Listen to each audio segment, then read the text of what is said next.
You ask Tiger to solve. This deals with linear equations with one unknown. The final result is r equals -6/5. Let's solve it step by step. Group all r terms on the left side of the equation. Add 2r to both sides.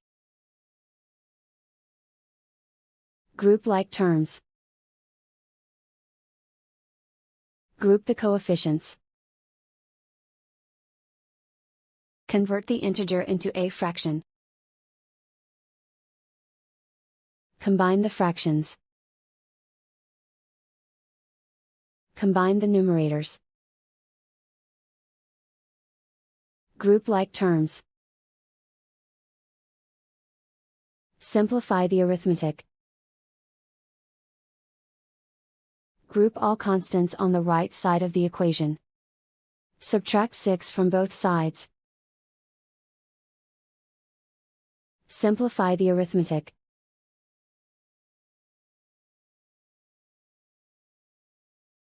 Isolate the r. Multiply both sides by inverse fraction 2/5. Group like terms.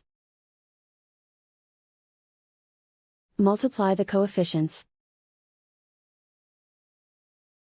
Simplify the fraction.